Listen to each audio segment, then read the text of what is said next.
नमस्कार मित्रों। आज हमारे साथ दिल्ली से वरिष्ठ पत्रकार, जिन्होंने 4 दशक से भी ज्यादा समय से संसद को कवर किया है, इलेक्शन कमीशन को कवर किया है, सुप्रीम कोर्ट को कवर किया है, ऐसे उमाकांत जी लखेड़ा जी, आपका सीधू ने सट में स्वागत है। आप हमारे साथ जुड़े हैं इसलिए, और आज आप धमाकेदार बात लेके आ रहे हैं कि बीजेपी और आरएसएस में बड़ा धमाका होने वाला है। अब हमारे दर्शक वैसे भी आग्रह करते हैं कि लखेड़ा साहब को तो ले आइए आप कम से कम सप्ताह में एक बार, और हो सके तो ज्यादा 2 बार ले आए, क्योंकि आप है ना वेरी फोकस रहते हैं, जो विषय है उस पर फोकस रहते हैं। आज की बात, वैसे राम मंदिर में महाचोरी का वो एक माहौल तो बना ही हुआ है, उत्तर प्रदेश में चुनाव आ रहे हैं, उसके पहले 20-21 तारीख से लगभग संसद का सत्र भी शुरू हो रहा है, जिसके लिए 2/3 बहुमत तैयार करने के लिए क्रॉस वोटिंग, या तो लोगों को यानी डीएमके तोड़ो, सपा तोड़ो, एनसीपी तोड़ो, टीएमसी तो तोड़ ही डाले हैं, और पार्टियों को तोड़ो, मगर हमें 2/3 वोट हासिल करना है, क्योंकि संविधान को बदलना है। ये साजिश चल रही है, और मान लीजिए कि 2/3 यानी मिशन 360 नहीं होता है, तो फिर कुछ सदस्यों को अनुपस्थित रहने के लिए प्रेरित करें। यानी ये सब क्या चल रहा है साहब दिल्ली में? ये हस्तिनापुर की राजनीति कहां ले जाएगी हमारे देश को? इस पर आप जरा खुलकर बात करें आज, और संघ और बीजेपी में क्या धमाका होने वाला है वो भी जरा विस्तार से बताइए हमारे दर्शकों को। जी आपका जी फिर से एक बार बहुत शुक्रिया। जी बहुत शुक्रिया डॉक्टर हरि देसाई साहब। आपके जो तमाम जो दर्शक हैं आपको देखते हैं और आपके प्रोग्राम को पसंद करते हैं, देश में और विदेश में, गुजरात के लोग खास तौर पर, जो आपके साथ के लोग हैं, आपके इलाके के लोग हैं, आपके शहर के लोग हैं, और गुजरात के तमाम लोग हैं जो एक शहर से दूसरे शहर तक आपको देखते हैं। तो आप सबका अभिनंदन है। दूसरी बात, आपने जो सवाल पूछा वो बड़ा इंटरेस्टिंग सवाल है, और वो सवाल ये था कि भारतीय जनता पार्टी अपना बहुमत, जनता ने तो बहुमत नहीं दिया था, 404 की जगह 240 दिया, और ऐसी हालत कर दी कि मोदी के अंदर या इस सरकार के अंदर इतनी मोरल नहीं था बचा हुआ कि ये भाजपा संसदीय पार्टी की बैठक करें। भाजपा पार्लियामेंट्री पार्टी की बैठक ही नहीं बुलाई। क्यों? वहां 3 लोग तैयार थे कि अगर ये प्रधानमंत्री इसमें चुना जाएगा तो संघ ने भीतर से कुछ कोशिश किया था। हालांकि संघ की कमर तोड़ चुके हैं ये दोनों, अमित शाह और मोदी मिलकर के संघ की कमर तोड़ चुके हैं, संघ को कहीं का नहीं छोड़ा। लेकिन संघ जो है, ये संघ में 2 फाड़ है, एक तो मोदी की और अमित शाह की जेब में है, खासतौर पर मोदी की जेब में। दूसरा ये कह रहा है कि देखिए ये लोग तो कुछ दिन के मेहमान हैं, ये तो चले जाएंगे, लेकिन बाद में हमारा क्या होगा? तो हमारा का मतलब भाजपा का क्या होगा? अब इन्होंने क्या किया, सबसे बड़ा जो गलत काम किया कि आरएसएस को इन्होंने भारतीय जनता पार्टी की ब्रांच बना दिया। पहले क्या होता था? पहले होता था कि आरएसएस की ब्रांच बीजेपी है, बीजेपी आरएसएस की ब्रांच को माना जाता, तो इन्होंने उसका ठीक उल्टा कर दिया। अब जो है, अब क्या हुआ कि ये सब तोड़ फोड़ रहे थे, तोड़ फोड़ करने का कोशिश इन्होंने 4-6 महीने से शुरू कर दिया था, क्योंकि इनको लगा कि बंगाल में जो चुनाव है, बंगाल चुनाव के इंतजार में बैठे हुए थे, और पैसा बहुत बेहिसाब है। मुझे लग रहा है कि इतना पैसा इनके पास है, इन्होंने इतना पैसा इकट्ठा कर लिया है कि ये आने वाले 10-20 इलेक्शन का पैसा ये इकट्ठा कर चुके हैं। बड़े बड़े पूंजीपतियों से पैसा, पहले छोटा मोटा लोगों से पैसा करते थे, अब इन्होंने 2 बड़े पूंजीपति अपने जेब में रख ले, उनकी जेब में बैठ गए, उनसे पैसा लेकर के एमपी खरीदना, सरकारें खरीदना। तो खुल के आरोप लग रहा है ना, मैं कोई ब्रेकिंग न्यूज नहीं दे रहा हूं, खुल के आरोप लग रहा है। अब इन्होंने क्या किया कि पश्चिम बंगाल में टीएमसी को तोड़ा, और लोग कह रहे हैं कि कोई पैसे की कोई कमी नहीं है, एडवांस मनी दिया जा रहा है। जैसे प्रॉपर्टी खरीदने के लिए एक टोकन मनी होता है, टोकन मनी, उसके बाद मेन अमाउंट, उसके बाद सेकंड अमाउंट। और इतनी बड़ी बेशर्मी सिर्फ इसलिए हो रही है कि इन्होंने देश का संविधान बदलना है, लोगों के नागरिक अधिकार बदलने हैं। एसआईआर पर आपने देखा कि ओ राजगोपालन जो एडिटर थे टेलीग्राफ के 20 साल तक, उनका वोटर लिस्ट में नाम इसलिए काटा कि राजगोपाल जो है, आर राजगोपाल इनको एक्सपोज करते थे टेलीग्राफ अखबार में। और टेलीग्राफ के मालिक को, मेरे को खुद जानकारी है कि टेलीग्राफ के मालिक को इन्होंने पूछा, बुलाया दिल्ली, और टेलीग्राफ के मालिक को बोला कि आपका जो एडिटर है हमारे खिलाफ लिखता है, बैनर हेडलाइन बनाता है। तो इन्होंने, अब क्या हुआ कि अब तो खुला राज हो गया, एडिटर हटवाया गया टेलीग्राफ का।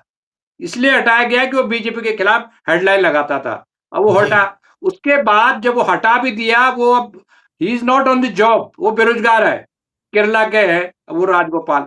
अब हाल जी हाल ये है कि उनका घर जो है कलकत्ता में है, उनका फैमिली कलकत्ता रहती है, उनका वोटर कार्ड कलकत्ता में है। तो उनको खिलाफ बदला कैसे लिया जाए, पहले एसआईआर में उनका नाम काटा, उन्होंने उसको प्रोटेस्ट किया, देखा कि भाई मेरा नाम गलत कटा, मैं तो यहाँ का रेजिडेंट हूँ। तो कर अच्छा अच्छा ठीक कर देंगे। उसके बाद उनका पासपोर्ट रिन्यू होना था, पासपोर्ट वाले दफ्तर में गए, उन्होंने कहा where is your voter card, Aadhaar card. कह रहा जी वो तो हमारा है, वोटर कार्ड तो है नहीं। तो voter card Aadhaar card linked है। तो कहा कि सॉरी, आपका कोई कार्ड नहीं बन सकता, वो is not citizen of India for all practical purpose. तो ये हालत है पूरे देश में। ऐसा करना चाहते हैं कि अगर आप भारतीय जनता पार्टी के मेंबर हैं तो आप आरएसएस के और बीजेपी के मेंबर हैं, पर्ची कटी है आपकी, तो आप भारत के नागरिक हैं, नहीं तो आप you are not citizen of India. ये हालत कर रखी है। और इस बूते पर ये देश को बेचना चाहते हैं। अब राम मंदिर का जो सवाल तो आपके दिमाग में है, उसने कैसे पासा पलटा, वो आप पूछेंगे तो मैं उस पर बताऊंगा आपको। नहीं सर, मैं राम मंदिर पर आऊं उसके पहले ये इन्होंने जो मिशन 360 वाला जो शुरू किया है, यानी जी उनको संविधान बदलना है और महिला आरक्षण की आड़ में उनको ये डिलिमिटेशन का करा के किस प्रकार से अपना स्थायी रूप से सत्ता में रहने का जुगाड़ करना है, ये इस पर आपकी टिप्पणी क्या है? देखिए साहब, ऐसा है कि ये बेसिकली क्या है ना कि इनको सत्ता चाहिए, पावर चाहिए। और पावर इसलिए चाहिए इनको कि ये पावर के बिना ये जिंदा रह नहीं सकते हैं। पावर जो है इनके लिए ऐसा है कि पावर में रहेंगे तो हम स्वस्थ रहेंगे, ठीक रहेंगे। जैसे पावर में ये से हटेंगे तो इनका जो अपने बघेल साहब, शंकर बघेला जी कहते हैं, शंकर सिंह बघेला क्या बोलते हैं, शंकर सिंह बघेला कहते हैं कि जी की गोधरा में ट्रेन में जो लोग आ रहे थे, वो ट्रेन से बाहर से कोई आग नहीं लगी है, भीतर से आग लगी है। वहां से फाइल खुलेगी, संजीव भट्ट की फाइल खुलेगी, संजीव भट्ट को निकाला जाएगा, वहां विटनेस होगी। और लोया से लेकर के कोई चीज बचेगी नहीं, कम से कम 500 चीजें हैं जिसमें ये फंसेंगे। तो ये सत्ता में रहने के लिए किसी भी हद तक जा सकते हैं, कितना भी पैसा देना पड़े इनको, वो पैसा देंगे, ये सत्ता में रहेंगे। इनको गुजरात से कोई प्रेम नहीं है, इनको गुजरात के लोगों से कोई प्रेम नहीं, इनको भारत से कोई लेना देना नहीं है। लोग, गुजरात के लोग कहते हैं कि ये गुजरात के लोगों से बड़ा प्रेम करते हैं, इनका किसी से कोई प्रेम नहीं है। इनको अपनी सत्ता से, अपनी कुर्सी से प्रेम है, ये उसी पर मर मिटने को तैयार है। इसीलिए ये 360 एमपी इनको चाहिए। अगर इन्होंने भारत का संविधान बदलना है, संविधान बदल के क्या करेंगे ये? संविधान बदल के आरएसएस जो कानून चाहेगी वो कानून देश में लागू होगा। अगर आप इनके खिलाफ आलोचना करते हैं तो आपको भारत में रहने का अधिकार नहीं है, एलिमिनेट कर देंगे, आपको सिटीजनशिप से हटा देंगे। ये हालत इन्होंने कर रखी है। और अभी मैं आपको बहुत क्लियर कट बता दूं आपके तमाम दर्शकों को कि इमीडिएट जो इनका फॉर्मूला है कि 360 हो जाएंगे, तो ये क्या करेंगे उसके बाद कि ये जो डिलिमिटेशन बिल है ये लेके आएंगे। इसमें ये 860 ये जो सीटें कर देंगे देश की, जो भाई 540 है। अब इन्होंने क्या कर रखा है कि जैसे ही 840 सीटें, 860 सीटें करेंगे, इन्होंने देश में 800 सीटों का नक्शा ऑलरेडी बना दिया है। फ्रेमवर्क बना दिया इन्होंने। आपके गुजरात में अगर अहमदाबाद सिटी शहर में 3 सीटें 2 सीटें हैं, ये उसकी 15 सीटें कर चुके होंगे पहले से ही। तो उसके ये कंपोजिशन इस ढंग से करेंगे कि भारतीय जनता पार्टी के अलावा कोई जीत ही ना सके। कैंडिडेट ही लोग खड़ा नहीं करेंगे। उसका कंपोजिशन इस तरह से करेंगे कि बीजेपी के अलावा कोई जीतेगा नहीं पूरे देश में। अब इन्होंने ये हालत करके तो अब ये और ऊपर से उसको मुल्लमा चढ़ा रखा है महिला आरक्षण। इनको महिला आरक्षण से कोई मतलब नहीं है। ये इतने अंधे हो रखे हैं सत्ता के लिए कि महिला आरक्षण 2023 में पास हो गया था।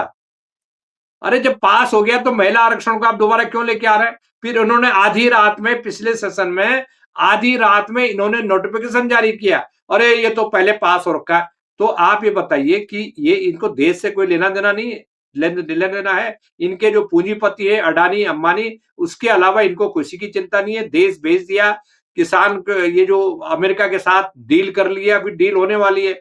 और ये पूरी तरह चीन के खिलाफ एक शब्द नहीं बोलते, ट्रंप के खिलाफ एक शब्द नहीं बोलते, पाकिस्तान के सामने सरेंडर किया।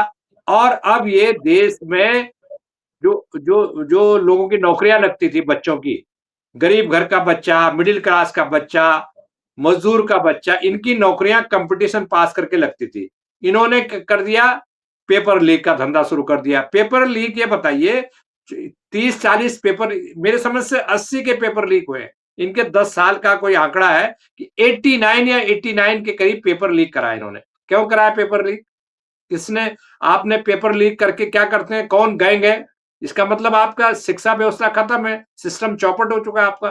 तो ये जो लोग हैं साहब, ये देश के लिए बहुत खतरनाक लोग हैं। और इनको सत्ता से बहुत प्यार इसलिए है कि ये इनको जेल जाने को लगता है, जेल जाएंगे। अब ये थ्योरी और चल रही है कि मोदी जो है राष्ट्रपति बन सकते हैं, अमित शाह प्रधानमंत्री बन सकते हैं। अब अमित शाह प्रधानमंत्री बनेंगे, उसमें दो फाड़ है। उसमें आरएसएस के लोग, आपको ये जानकारी अच्छे से पता होगी कि आरएसएस का एक बड़ा जो ग्रुप है वो अमित शाह के खिलाफ है। वो अमित शाह को कभी भी प्रधानमंत्री नहीं देखना चाहता। जी मोदी के साथ वो कॉम्प्रोमाइज्ड है। मोदी के साथ उनका कॉम्प्रोमाइज हो चुका है कि तुम भी ऐश करो, हम भी ऐश करेंगे। और ये जो वो है, जितने मंत्री थे, गडकरी वगैरह जो इनको चैलेंज कर सकते थे, गडकरी हुआ, शिवराज चौहान हुआ, इनकी फाइलें बना रखी हैं। गडकरी को फंसा रखा है, उनका बेटा का कोई मर्डर का केस था, बेटे की कार में डेड बॉडी मिली थी, वो उसकी फाइल बना रखी है। उसके चक्कर में उसका पूर्ति जो घोटाला था उसकी फाइलें बनी हुई है। मोहन भागवत को भी पकड़ा हुआ है केस में, वो मैं टीवी पर नहीं बोल सकता हूँ। जी मोहन भागवत की भी फाइल बनी हुई है। मोहन भागवत को जेट जेट कैटेगरी दे रखी है। तो अब मोहन भागवत का और ये जो पार्टनर है, मोहन भागवत एंड नितिन गडकरी, ये पार्टनर है दोनों के दोनों। ये बिजनेस पार्टनर है, पूरा आरएसएस लोगों का बिजनेस पार्टनर है। और मंदिर लूट में ये लोग इतना बुरी तरह फंसे हुए हैं कि अब ये बाहर नहीं निकल रहे हैं। इसीलिए मैं कह रहा हूं कि मंदिर में जो लूट हुआ है, ये लूट में ये सारे लोग इन्वॉल्व हैं। मैं नाम नहीं गिना सकता हूं, ऊपर से नीचे तक ये लोग मिले हुए हैं। और मुझे एक आदमी मिला, मेरा दोस्त है, जो जो चंपत राय का को 1981 से जानते हैं, मेरा ही दोस्त है। जी वो बोलता है कि सर, चंपत राय बहुत सीधा आदमी है, उसका फायदा उठाया इन्होंने। इनके दिमाग में 10-20 नाम थे जिनको ये बनाना चाहते थे सेक्रेटरी राम मंदिर ट्रस्ट का।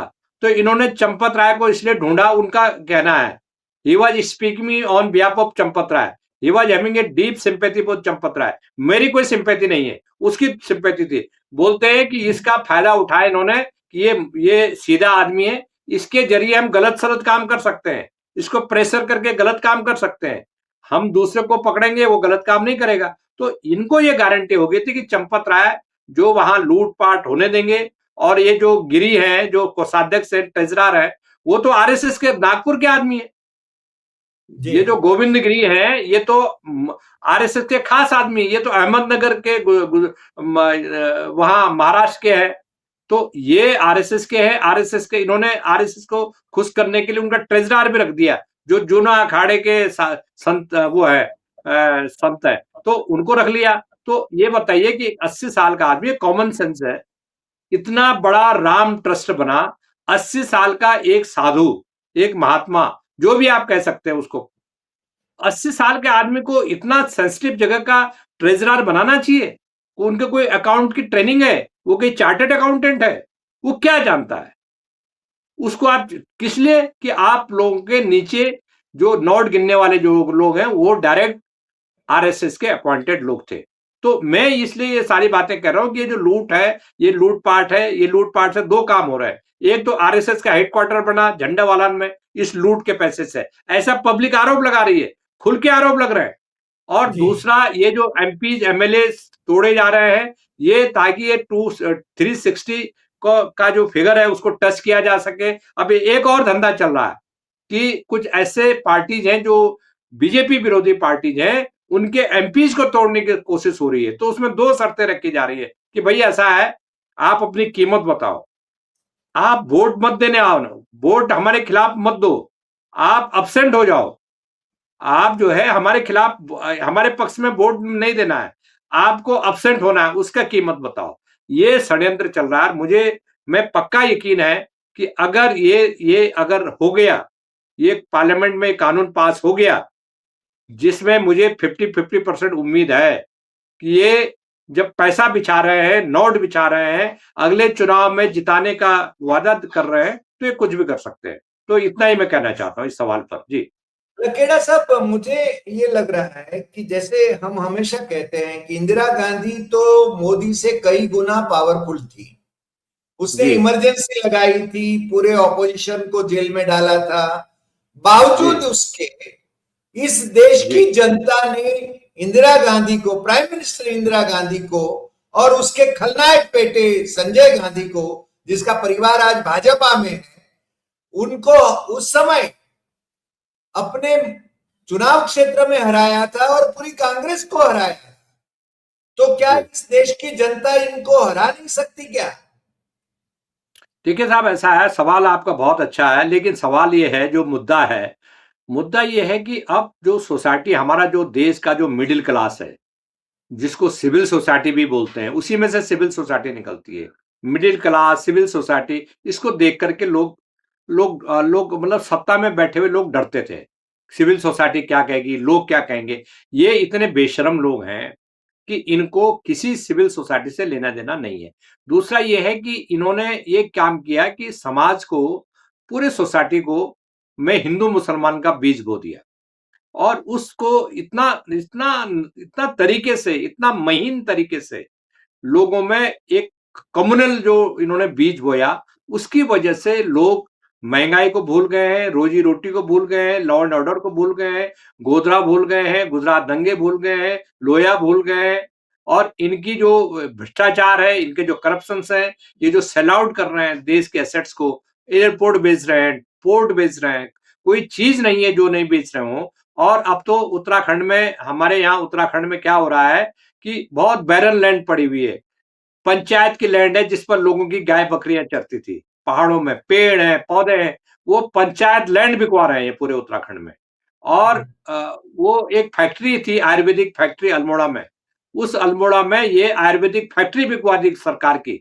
वो किसी दिल्ली के एक बिजनेसमैन जो आरएसएस का आदमी है, बीजेपी का फाइनेंसर है, उसको बिकवा दी। तो ये जहां भी इनको कोई एसेट्स दिख रही है, ये उसको बेच रहे हैं। और मैं ये मान रहा हूं कि जो इस देश का जो मध्य वर्ग है, उसको अभी भी, मैं अब मध्यम वर्ग को अभी होश नहीं आई, वो भी अभी भी धर्म के नशे में, इनके झांसे में फंसे हुए हैं। और मुझे लग रहा है कि देश के लिए बहुत खतरनाक स्थिति है कि ऐसे लोग, ऐसी सरकार, ऐसा तंत्र इस देश में राज कर रहा है, जो इस देश को गुलामी की तरफ धकेल रहा है। और ये लोग तो चले जाएंगे भाई, इंसान को तो आज नहीं तो कल मरना है, ऐसा तो है नहीं परमानेंट रहेंगे ये लोग। लेकिन ये लोगों का एक ही रास्ता है, इसीलिए लोग कह रहे हैं कि ये हो सकता है कि राष्ट्रपति मोदी राष्ट्रपति बन जाए। उसमें क्या है कि राष्ट्रपति 6 साल तक बन जाएंगे, 5-6 साल तक राष्ट्रपति बने रहेंगे, तो बचे रहेंगे कुछ दिन तक, साहब आप राष्ट्रपति हैं, राष्ट्रपति पर मुकदमा नहीं चलाया जा सकता। तो ये एक एक मैं कह रहा हूं कि पहले कांग्रेस मुक्त भारत का इन्होंने आह्वान किया था, और अब कांग्रेस तो मुक्त हुई नहीं, अब इन्होंने उसकी जगह भारत, अब विपक्ष मुक्त भारत, विपक्ष मुक्त अपोजिशन रही भारत। नहीं, तो उसका इन्होंने ये सब चीजें शुरू कर दिया है। और मुझे लग रहा है कि देश आज जो चुनौती है अंग्रेजों से, अंग्रेजों के खिलाफ जो लड़ाई लड़ी गई थी, इनको हराने की जो लड़ाई, इनको भगाने की लड़ाई, आजादी की लड़ाई से ज्यादा बड़ी लड़ाई बन चुकी है आज की तारीख में। और मैं ये देख रहा हूं कि कॉमन मैन, जब से ये राम में मंदिर, भगवान राम ने इनको चोरी का इनका एक्सपोज करवाया राम मंदिर का, तो राम के नाम पर ये पत्ता सत्ता में आए थे, राम के नाम पर ये सत्ता का पत्ता खिला इन्होंने, और राम ही इनको सत्ता से हटाएंगे, ऐसा मैं देख रहा हूं जिन लोगों से मेरी बातचीत हो रही है। जी जी, आपने आपने ठीक ही कहा कि राम के नाम से वो सत्ता में आए थे और राम ही के नाम से वो सत्ता से जाएंगे, और आशा करते हैं कि उनकी ये सत्ता, तानाशाह सत्ता, वो राम के दरबार में जो चोरी हुई, महाचोरी हुई, योजनाबद्ध तरीके से चोरी हुई, और मेरे ख्याल से वो भाजपा और संघ दोनों उसमें मिली भगत रहे, उससे वो सत्ता से जाएं और सुशासन आए। कौन दल सत्ता में है उससे हमें कोई मतलब नहीं है। मान लीजिए कि भाजपा के लोग भी अच्छे लोग शासन करें तो अच्छा ही है, कांग्रेस के लोग आए और सुशासन करें वो भी अच्छा है। कौन दल सत्ता में आता है उससे हमें कोई मतलब नहीं है, मगर तानाशाही तो नहीं आना चाहिए और नहीं रहना चाहिए।